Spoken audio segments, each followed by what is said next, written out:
The air in our kitchen always smelled like a mix of industrial-strength laundry detergent and the faint, lingering ghost of wood smoke. It was a scent that used to mean safety to me, the smell of my hero coming home. But that morning, as I stood by the laminate countertop, the smell made my stomach churn with a cold, acidic dread. My father, Captain Robert Miller of Station 42, sat at the head of the heavy oak table, his large, calloused hands wrapped around a mug of black coffee. He wasn't wearing his turnout gear, just a navy blue station shirt that strained against his shoulders, but he looked as formidable as if he were standing in the middle of a 4-alarm fire. "Today's the day, Leo," he said, his voice a low rumble that vibrated in my chest. He didn't look up at me. He was staring at a spot on the wall just above my head, his jaw set in that granite line that usually meant he was about to give an order that couldn't be questioned. 18 years and 1 week. I told you when you graduated high school that the clock was ticking. I've done my job. I fed you, clothed you, and given you a roof. I felt the blood drain from my face, a prickly sensation spreading across my scalp. I had thought he was joking, or if not joking, at least exaggerating for effect. My mother was standing by the sink, her back turned to us, her shoulders hunched up to her ears. She was scrubbing a pot that was already clean, the rhythmic screech of the scouring pad the only other sound in the room. "Dad, I'm still looking for a job," I said, my voice cracking in a way that made me hate myself. I tried to study it, to sound like the man he wanted me to be. The economy is tough right now, and without a degree or a trade certificate yet. "Excuses don't put out fire, son," he interrupted, finally lifting his gaze. His eyes were the color of cold ash, hard and unforgiving. "And they don't pay the mortgage. You've spent the last 3 months sleeping until noon and playing those damn video games. You're soft. You've had it too easy because your mother and I shielded you, but the world isn't going to shield you." I asked, my heart hammering against my ribs like a trapped bird. "You're just throwing me out? Where am I supposed to go?" He stood up then, his massive frame casting a long shadow across the linoleum floor. He reached into his pocket, pulled out a single key, and set it on the table with a sharp clack. "That's the key to the front door. I'll be taking it back before I head to the station for my shift at noon. Your bags are already in the hallway. I packed the essentials." I looked at my mother. "Mom?" She finally turned around, her eyes red-rimmed and swollen. She looked older than she had just yesterday, the lines around her mouth etched deep with a grief she couldn't voice. "Your father thinks it's for the best, Leo," she whispered, her voice trembling. He thinks you need to learn how to stand on your own feet." "It's not love," I spat, the fear finally giving way to a white-hot spark of anger. "It's an eviction." My father let out a short, dry laugh, a sound devoid of any humor. "A stranger would have paid rent. You've just been a passenger. Go on then, get your stuff. I'll give you a month. 1 month of sleeping in your car or on some friend's floor, eating ramen and realizing that the world doesn't owe you a damn thing." The arrogance in his voice was the final straw. It wasn't just that he was kicking me out, it was that he was so certain of my failure. He had already written the script for my life. I would stumble, I would starve, and I would crawl back to him, broken and subservient, ready to be molded into the mini version of him that he always wanted. "I won't be back," I said, the words feeling heavy and permanent in my mouth. "A month, Leo," he repeated, checking his watch. "You have 2 hours to get your car loaded." I walked out of the kitchen, the sound of my sneakers squeaking on the floor feeling deafeningly loud. In the hallway, 2 large duffel bags and an old cardboard box sat by the door. I recognized the bags. They were the ones he used for his extra gear. He hadn't even let me pack my own things. He had curated my departure. I dragged the bags out to my beat-up 2005 Honda Civic. The humid morning air felt like a physical weight on my skin. I could hear a neighbor's lawnmower buzzing in the distance, a mundane, suburban sound that felt absurdly out of place given that my entire world was collapsing. I shoved the bags into the trunk, my movements jerky and frantic. I went back for the box, which contained a few of my books, my laptop, and a framed photo of me and my grandfather, the only man in the family who had ever told me it was okay to be a dreamer. As I walked back toward the house for the last time, I saw my father standing on the porch. He was leaning against the railing, his arms crossed over his chest, watching me with the clinical detachment of a commanding officer observing a drill. My mother was nowhere to be seen. I suspected she was hiding in the bathroom so she wouldn't have to watch me drive away. "You forgot this," he said, holding up my spare key. I walked up the steps, my knees shaking. I took the key from his hand, our fingers brushing for a split second. His skin was rough and hot. I didn't say thank you. I turned to walk away, but his voice stopped me. "Don't call your mother crying when you run out of gas money," he said. "I've told her not to answer. This is on you now. Prove me wrong or come home ready to work." I didn't look back. I got into the driver's seat, the interior of the car smelling like stale French fries and old upholstery. I started the engine, the familiar rattle of the muffler sounding like a death knell. As I backed out of the driveway, I saw him in the rearview mirror. He didn't wave, he didn't flinch. He just stood there, a pillar of unyielding duty and tough love, watching his only son disappear around the corner. I drove aimlessly for the first hour, the tears finally blurring my vision so much that I had to pull over into a deserted church parking lot. I gripped the steering wheel until my knuckles turned white, a sob tearing its way out of my throat. The silence in the car was absolute, a suffocating vacuum that highlighted exactly how alone I was. I looked at the $300 in my bank app on my phone. It looked like a joke. A month's worth of groceries, a week's worth of gas and cheap motels. I thought about my friends, but most of them had already headed off to college or were working summer jobs while living at home. I couldn't bear the thought of showing up on their doorsteps like a stray dog, explaining that my hero father had tossed me out like garbage. The shame was a thick, bitter coating in the back of my throat. I looked at the cardboard box in the passenger seat. My laptop was in there. He wanted me to use my back. I wanted to use my mind. 1 month, I whispered to the empty car, my voice trembling but hardening. I wiped my face with the back of my hand, the grief transitioning into a cold, sharp clarity. He hadn't just kicked me out. He had issued a challenge. He had bet against me. He had bet that I was weak, that I was nothing with his shadow to hide in. I put the car in gear and pulled back onto the road. I didn't have a destination yet, but I knew one thing for certain. I would sleep in this car until the tires rotted off before I ever set foot in that house again. I would starve until my ribs poked through my skin before I asked him for a single cent. He wanted to see what the real world looked like? Fine, I would show him, but I would also show him what happens when you push someone too far. I headed toward the city, the skyline shimmering in the distance under a haze of heat and smog. It looked daunting, a concrete labyrinth that didn't care if I lived or died. But as I watched my childhood neighborhood disappear in the mirrors, replaced by the gray asphalt of the interstate, I felt a strange, terrifying flicker of freedom. The safety net was gone, just like he said, but the cage was gone too. I reached over and turned on the radio, flipping through the stations until I found something loud, something with a heavy beat that drowned out the sound of my own thoughts. I wasn't going back in a month. I wasn't going back in a year. As I drove, I began to map out the next 24 hours. Step 1, find a place to park where the cops wouldn't move me along. Step 2, find a library with free Wi-Fi.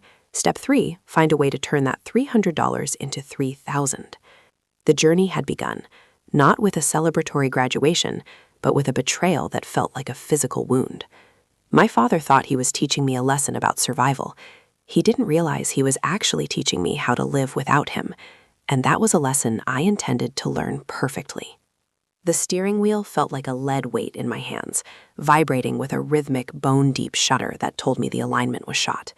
Every time I hit a pothole on the crumbling outskirts of the city, the car groaned, a metallic shriek that echoed my own internal state. The air conditioning had died somewhere around mile 50, leaving me to bake in the stagnant, humid air of the cabin. Sweat slicked my palms, making it hard to grip the plastic rim of the wheel, and the smell of hot asphalt and old upholstery filled my lungs until I felt like I was breathing in the history of my own failure. I looked at the fuel gauge, a thin white needle hovering precariously close to the red line. It was a ticking clock, a countdown to the moment I would be truly stranded. I pulled into the parking lot of a massive 24-hour grocery store on the edge of the industrial district. It was the kind of place where the fluorescent lights hummed with a headache-inducing frequency, and the pavement was stained with unidentifiable fluids. I parked as far from the entrance as possible, tucked between a rusted-out delivery van and a dumpster that smelled of rotting produce and bleach.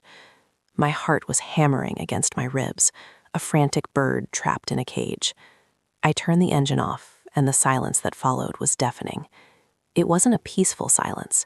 It was heavy, pregnant with the reality of my situation.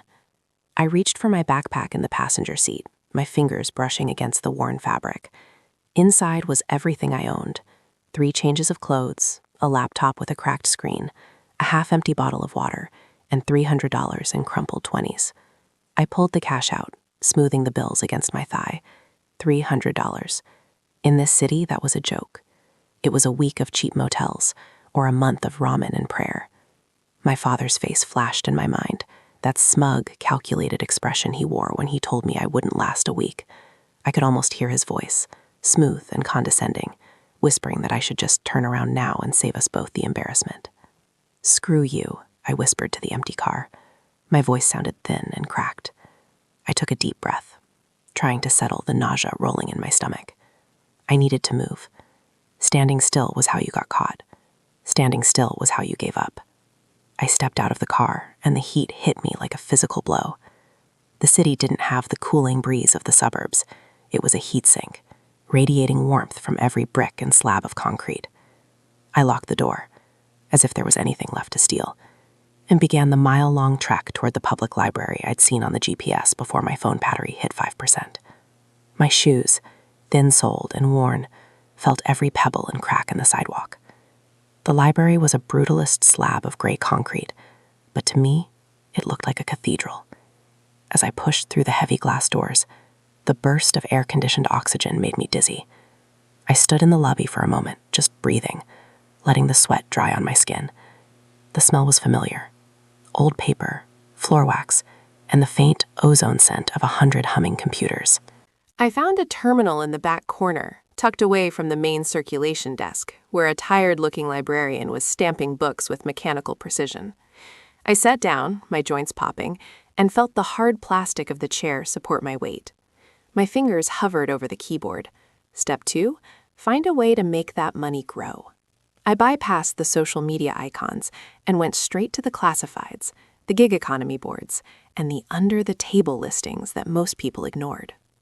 "Just looking for work." The voice made me jump. I turned to see a man sitting at the terminal next to me. He was older, maybe in his 50s, with a beard that looked like it had been trimmed with a belt pocket knife, and eyes that were far too sharp for a man wearing a tattered army jacket in mid-July. "Just looking for work," I said, my voice guarded. I turned back to the screen, but I could feel his gaze lingering on me. "Work is a strong word for what you'll find on that site," he said, leaning back. "Most of those quick cash jobs end with you losing a kidney or getting a ride in the back of a squad car. You look like you're from the burbs." I stiffened, my fingers clenching into fists. "I'm doing fine." He chuckled, a dry, raspy sound. "Not a lecture, kid, just an observation. Name's Elias.